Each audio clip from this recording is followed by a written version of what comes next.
ನಮಸ್ಕಾರ. ಪಯೋನಿಧಿ ಅಸ್ಟ್ರೋವೇದ YouTube channel ವೀಕ್ಷಕರಿಗೆ ಆತ್ಮೀಯವಾದ ಸ್ವಾಗತ. ಪ್ರತಿನಿತ್ಯ ಪ್ರತಿಯೊಬ್ಬರು ಕೇಳ್ತಕ್ಕಂಥ ಪ್ರಶ್ನೆ ಏನಪ್ಪ ಅಂದರೆ, ನನ್ನ ಜಾತಕದಲ್ಲಿ ಧನಯೋಗ ಇದೆಯಾ ಅಥವಾ ಇಲ್ವಾ? ಧನಯೋಗದ ಬಗ್ಗೆ ಗ್ರಹಗಳ ಫಲ ಏನು ಹೇಳುತ್ತೆ, ಯಾವಾಗ ನಮಗೆ ಹಣ ಬರುತ್ತೆ, ಯಾವಾಗ ನಾವು ಹಣವನ್ನು ಮಾಡ್ತೀವಿ ಅಂತಕ್ಕಂಥ ವಿಚಾರಗಳನ್ನು ಪ್ರತಿನಿತ್ಯ ನಾವು ಕೇಳ್ತಾ ಇರ್ತೀವಿ, ನೋಡ್ತಾ ಇರ್ತೀವಿ. ಈ ಒಂದು ವಿಚಾರದ ಸಲುವಾಗಿ ಬೃಹತ್ ಪರಾಶರ ಹೋರಾಶಾಸ್ತ್ರದ ಒಂದು ಆಧಾರ, ಆ ಒಂದು ಗ್ರಂಥದ ಮೂಲಕವಾಗಿ ನಾವು ಯಾವ ರೀತಿ ಈ ಒಂದು ಜಾತಕದಲ್ಲಿ ಧನಯೋಗ ಇದೆ ಅಂತಕ್ಕಂಥದ್ದನ್ನು ಹೇಗೆ ಗುರುತಿಸೋದು ಅಂತ ಕೆಲವು ವಿಚಾರಗಳ ಬಗ್ಗೆ ನಾವಿವತ್ತು ತಿಳ್ಕೊಳ್ಳೋದಕ್ಕೆ ಒಂದು ಪ್ರಯತ್ನವನ್ನು ಮಾಡ್ಬೋದು. ಈ ಒಂದು ಧನಯೋಗ ಎಂದರೇನು ಅಂತೇಳಿ ಮೊದಲನೇ ಒಂದು ಪ್ರಶ್ನೆ ಬರುತ್ತೆ.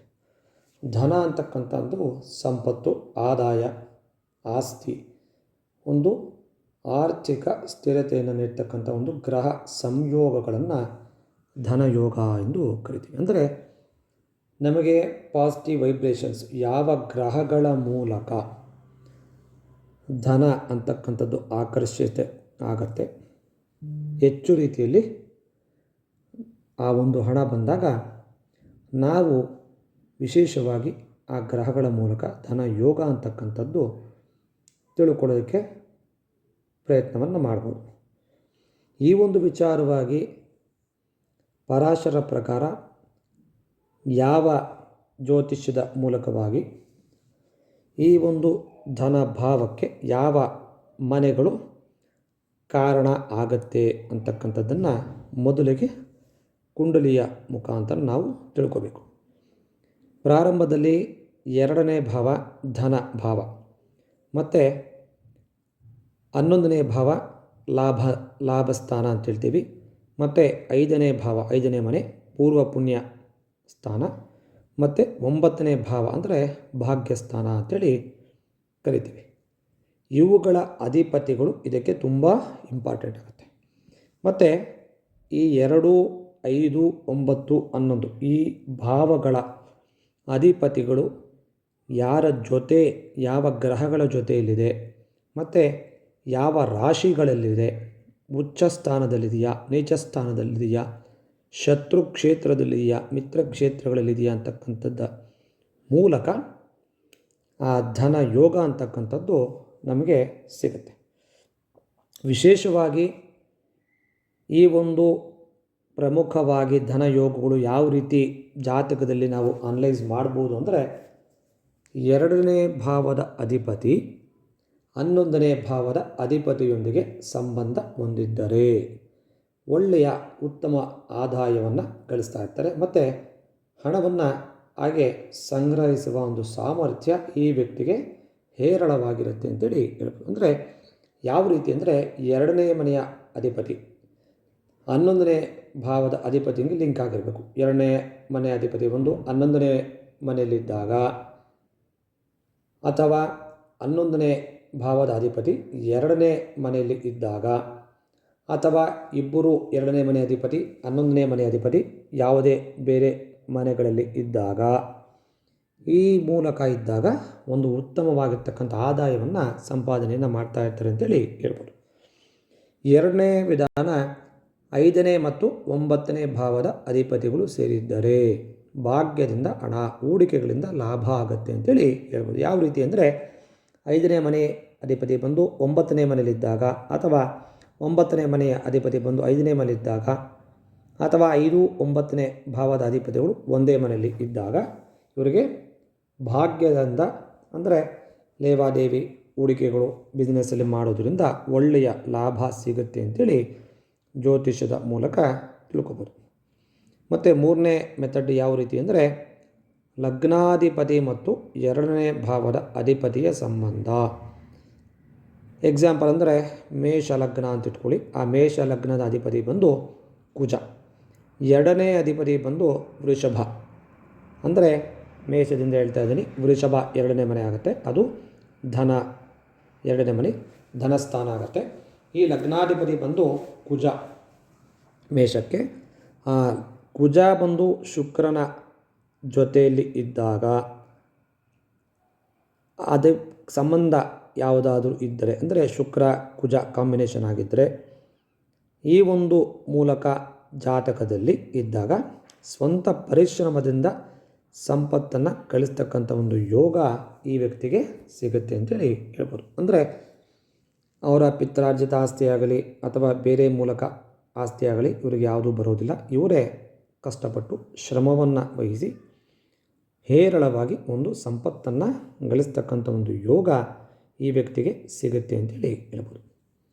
ನಾಲ್ಕನೇ ಒಂದು ಉದಾಹರಣೆ ಅಂದಾಗ ಗುರುಗ್ರಹ ಜಾತಕದಲ್ಲಿ ಬಲವಾಗಿದ್ದಾಗ ಜ್ಞಾನದಿಂದ, ಅಂದರೆ ಯಾವುದೋ ಒಂದು ಎಜುಕೇಷನಲ್ ಸಂಬಂಧಪಟ್ಟ ಇನ್ಸ್ಟಿಟ್ಯೂಷನನ್ನು ಪ್ರಾರಂಭ ಮಾಡಿ ಆ ಮೂಲಕವಾಗಿ ಗೌರವ ಮತ್ತು ಐಶ್ವರ್ಯವನ್ನು ಸಂಪಾದನೆ ಮಾಡುವ ಮೂಲಕ ಒಂದು ಧನವನ್ನು ಸಂಪಾದನೆ ಈ ವ್ಯಕ್ತಿ ಮಾಡ್ತಾರೆ ಅಂತೇಳಿ ಹೇಳ್ಬೋದು.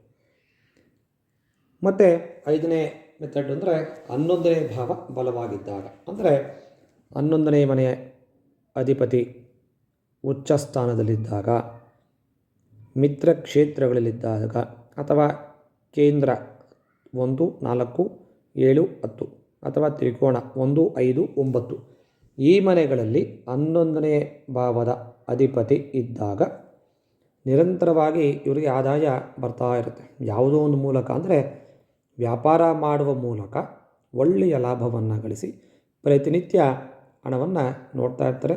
ಆ ಮೂಲಕವಾಗಿ ಒಳ್ಳೆಯ ಆದಾಯವನ್ನು ಈ ವ್ಯಕ್ತಿಗಳು ಗಳಿಸ್ತಾ ಇರ್ತಾರೆ. ಈ ರೀತಿಯಾಗಿ ಕೆಲವೊಂದು ಯೋಗಗಳನ್ನು ಜಾತಕದಲ್ಲಿ ನಾವು ಅನಲೈಸನ್ನು ಮಾಡ್ಬೋದು. ಸರಿ, ಇವಿಷ್ಟೆಲ್ಲ ಗ್ರಹಗಳ ಒಂದು ಕಾಂಬಿನೇಷನನ್ನು ಜಾತಕದಲ್ಲಿ ಇದ್ದರೂ, ಧನಯೋಗ ಇದ್ದರೂ ಯಾಕೆ ಹಣ ಅಂತಕ್ಕಂಥದ್ದು ಬರೋದಿಲ್ಲ ಅಥವಾ ಬರ್ತಕ್ಕಂಥ ಹಣ ನಿಲ್ಲೋದಿಲ್ಲ ಅನ್ನೋದು ಒಂದು ಕ್ವಶನ್ ಬರುತ್ತೆ. ಇದಕ್ಕೆ ಸಂಬಂಧಿತ ಗ್ರಹದ ದಶೆ ಇನ್ನೂ ಆರಂಭ ಆಗಿರೋದಿಲ್ಲ, ಅದಕ್ಕೆ ಒಂದು ರೀತಿ ಸಮಸ್ಯೆ ಆಗಬಹುದು.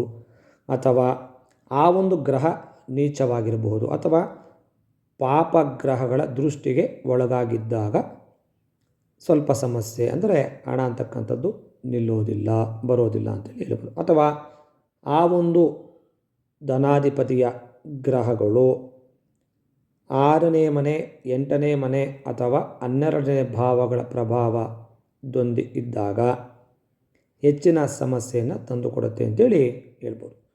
ಅಂದರೆ ಈ 2ನೇ ಮನೆಯ ಅಧಿಪತಿ ಬಂದು 6ನೇ ಮನೆಯಲ್ಲಿದ್ದಾಗ, 8ನೇ ಮನೆಯಲ್ಲಿದ್ದಾಗ 12ನೇ ಭಾವಗಳ ಪ್ರಭಾವ, ಈ 12ನೇ ಮನೆಯ ಭಾವಗಳ ಆ ಒಂದು 12ನೇ ಮನೆಯ ಭಾವದ ಅಧಿಪತಿಯೊಂದಿಗೆ 2ನೇ ಮನೆ ಅಧಿಪತಿ ಕಾಂಬಿನೇಷನ್ ಬಂದಾಗ, ಅಥವಾ 6ನೇ ಅಧಿಪತಿಯ ಜೊತೆ ಬಂದಾಗ, ಅಥವಾ 8ನೇ ಮನೆ ಅಧಿಪತಿಯ ಜೊತೆಯಲ್ಲಿ ಈ 2ನೇ ಭಾವ ಅಧಿಪತಿ ಆಗ್ಬೋದು, 5, 9, 11ನೇ ಮನೆ ಭಾವಗಳ ಅಧಿಪತಿ ಕಾಂಬಿನೇಷನ್ ಯುತಿ ಆದಾಗ ಈ ಹಣಕ್ಕೆ ಸಂಬಂಧಪಟ್ಟ ಹಾಗೆ ಸಮಸ್ಯೆಗಳು ಕಾಡ್ತಾ ಇರುತ್ತೆ.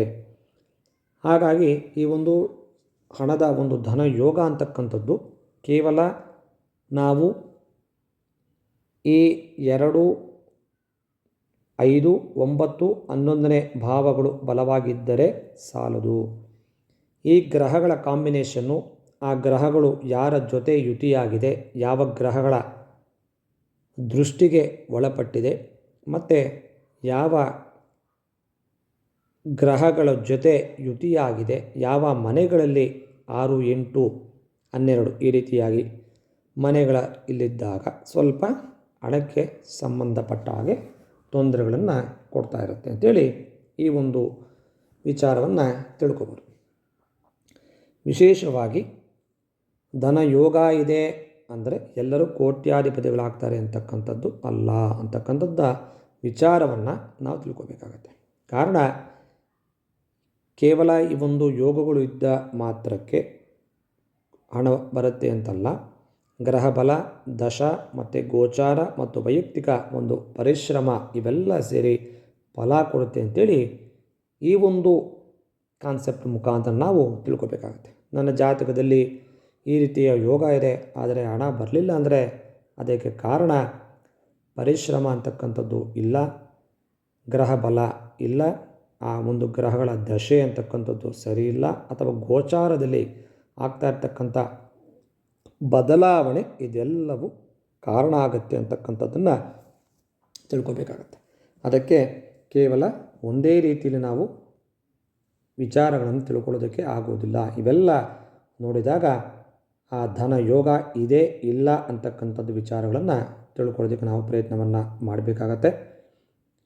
ಈ ವಿಶೇಷವಾಗಿರ್ತಕ್ಕಂಥ ಈ ಒಂದು ಸಂಚಿಕೆಯಲ್ಲಿ ಧನ ಯೋಗದ ಬಗ್ಗೆ ವಿಚಾರಗಳನ್ನು ತಿಳ್ಕೊಂಡಿದ್ದೀವಿ. ಇಂತಹ ವಿಶೇಷವಾಗಿರ್ತಕ್ಕಂಥ ಶಾಸ್ತ್ರೀಯ ಜ್ಯೋತಿಷ್ಯ ಮಾಹಿತಿಗಾಗಿ ನಮ್ಮ ಈ ಒಂದು ಪಯೋನಿಧಿ ಅಸ್ಟ್ರೋ ವೇದ ಚಾನಲನ್ನು ಸಬ್ಸ್ಕ್ರೈಬ್ ಮಾಡಿ, ಲೈಕ್ ಮಾಡಿ, ಶೇರ್ ಮಾಡಿ. ಧನ್ಯವಾದಗಳು.